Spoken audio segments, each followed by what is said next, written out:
1. The message.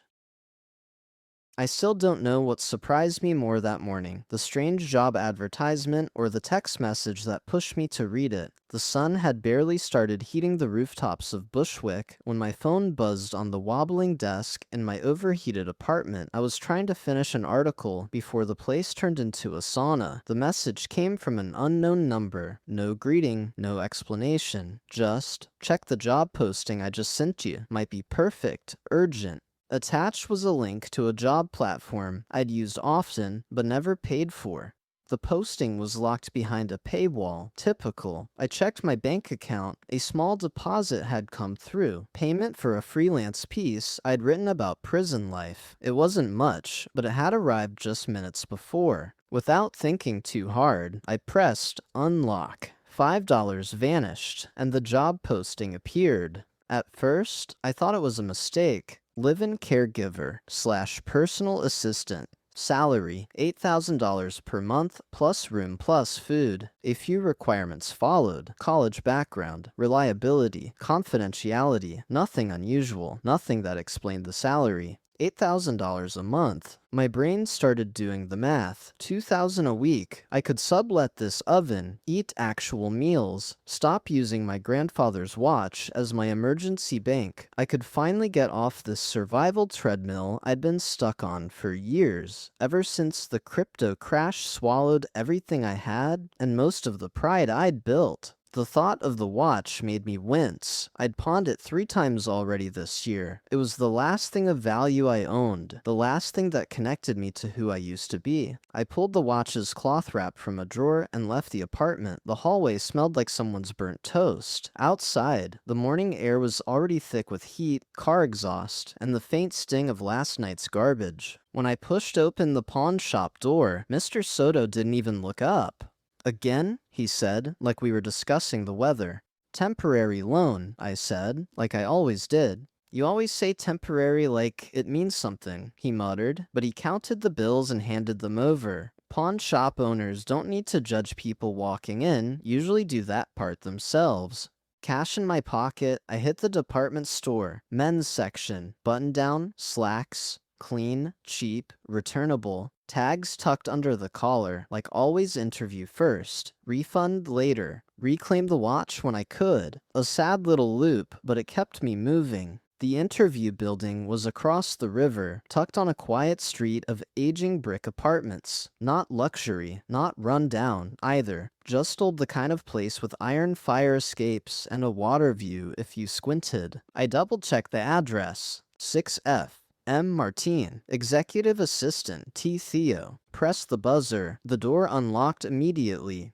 Inside, the hallway smelled like lemon cleaner and rusted pipes. I took the stairs, no elevator, to the 6th floor. Before I could knock, a man opened the door. He looked sharp, but exhausted. The kind of guy who could run your life and still forget what day it was.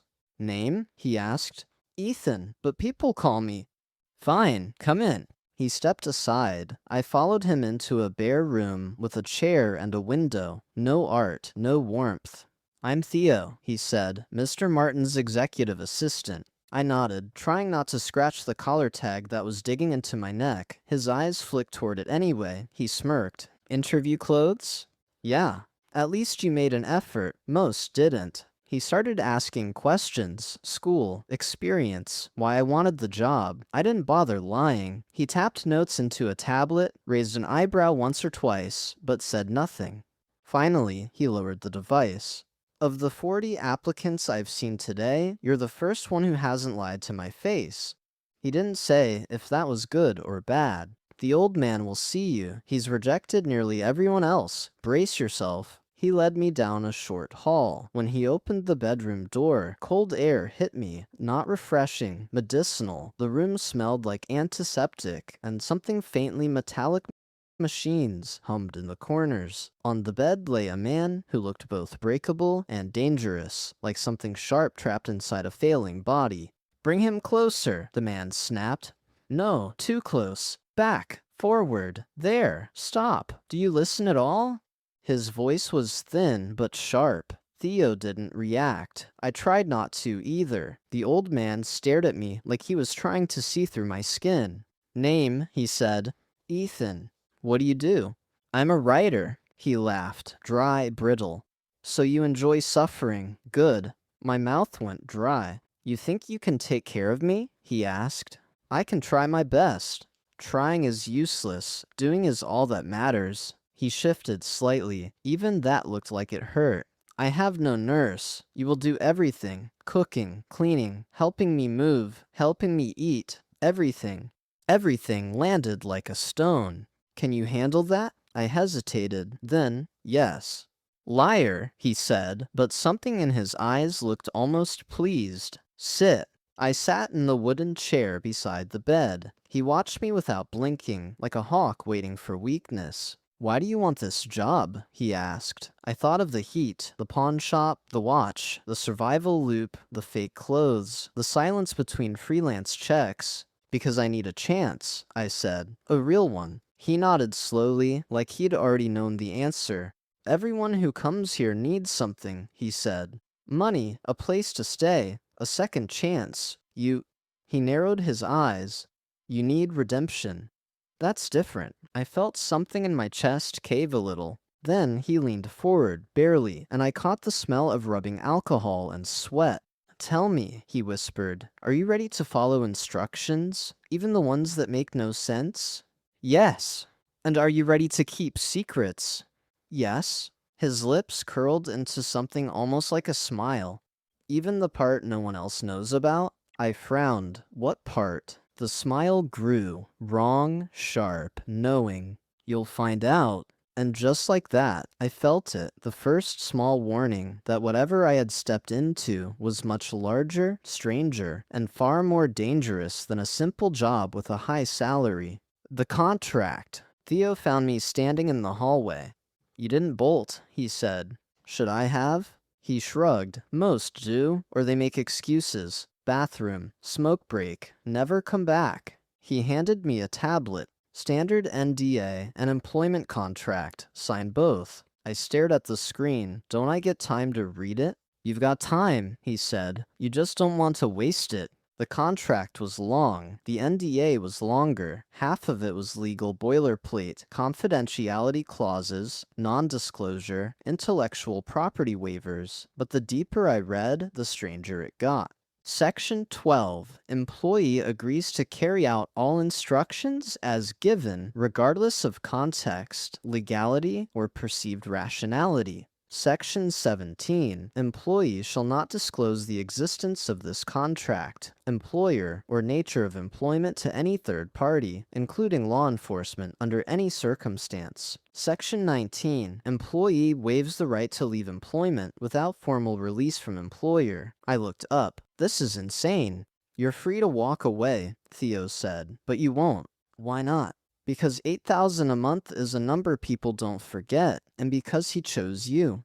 I stared at the signature field. My thumb hovered. Theo waited. Finally, I signed both documents. The screen flashed green.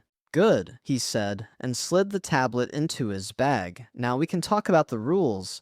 We returned to the front room. The chair was still there, sitting under that blank window like it was waiting for someone to regret something. Theo sat across from me. There are only 3 rules, he said. Follow them, and you'll be fine. Break them, and you'll wish you hadn't. I didn't respond. Rule 1. You do not initiate conversations with Mr. Martin. Ever. He'll speak when he wants something. You don't make small talk. You don't ask questions. You don't comment on his condition, appearance, or past. I nodded. Rule 2. If you are given a task, you complete it. Exactly as stated. No shortcuts. No improvisation. Even if it seems meaningless. Especially then. Especially? Tasks you don't understand are usually the most important. Got it. He leaned forward. Rule 3. No one enters the back room. I frowned. Back room? There's a second door in the hallway. You might not have noticed it. Always locked. You don't go in. You don't talk about it. You pretend it doesn't exist. What's in there? His expression didn't change. I told you, no questions. He stood.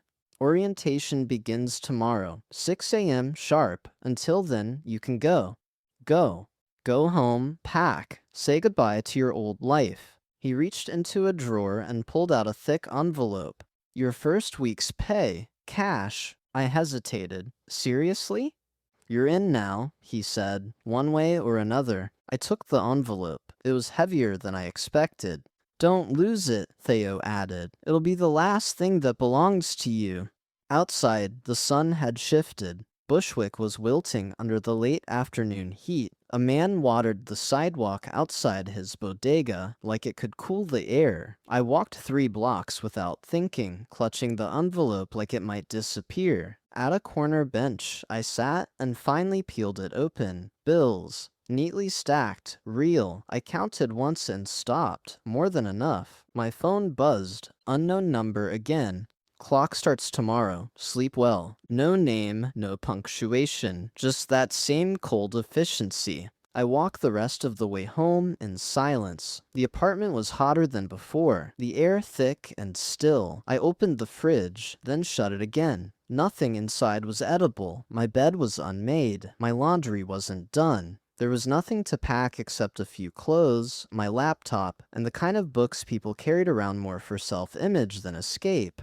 I threw the clothes into a duffel and sat on the floor. It hit me then, what I'd done. Not just accepted the job, not just signed a ridiculous contract. I'd handed over my future to a sick old man who grinned like he'd read the end of my story already, and I hadn't even asked what the job was. I lay back on the floor and stared at the cracked ceiling. My body buzzed, like adrenaline was still leaving in waves. I remembered a story my mother used to tell me about a boy who found a golden coin in the road and followed it deep into the forest. There was a house there, she said, a house that looked abandoned but wasn't. Inside, someone was waiting, and once the boy went in, he never came back out. At the time, I thought it was a fairy tale. Now, I wasn't so sure. That night, I barely slept. I kept hearing things. Faint sounds, digital pings, footsteps in the hallway that never resolved into neighbors. At one point, I sat up, certain I'd heard a knock, but when I opened the door, the hallway was empty. At 4:03 a.m., my phone buzzed again. Unknown number. Bring a notebook, nothing else. I didn't respond. There was no point. I showered, dressed in the same returnable clothes from yesterday, and slipped the tags back under the collar. By 5:20, I was back outside Martin's building. It looked different in the morning, more severe. The bricks felt colder, the windows darker, like the whole place knew I was coming and didn't approve. Inside, the hallway lights were off. I climbed the stairs in shadow. When I reached 6F, the door was already open. Theo stood inside, holding a mug. You're early. Couldn't sleep.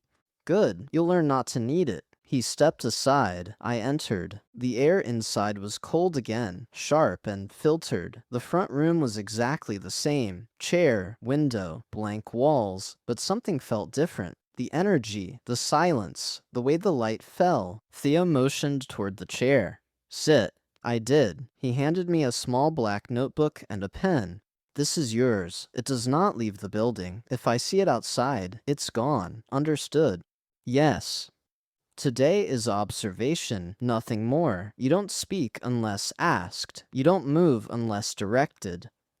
What am I observing? He didn't answer. Instead, he walked to the hallway, opened the door to Martin's bedroom, and said, "He's ready." He beckoned me inside. Martin was awake, propped slightly higher than yesterday. His eyes were sharp. He was wearing the same robe, the same oxygen tube curled near his nose. You came back, he said. I said I would. Many say, few do. I waited. He stared at me for a long moment. Watch, he said. For what? Patterns, mistakes, repetitions, anything that doesn't fit. Fit what? He smiled. You'll know. Then he leaned back, closed his eyes, and went still. Theo nodded toward the chair near the bed. I sat, opened the notebook, pressed the pen against the first page. For a long time, nothing happened. Then Martin whispered, "Do you hear it?" I froze. "Hear what?" I asked. He didn't respond, but I did hear something. A hum begins. Ethan flinches. Pure animal fear. His legs move before he can think. Theo's hand clamps down on his shoulder. "Don't move," he says. Ethan thought he was escaping rock bottom. A job, a place to stay, a way to finally breathe. The money might help him survive his old life, but will he survive this life? Like and subscribe, and don't miss a single episode of the story.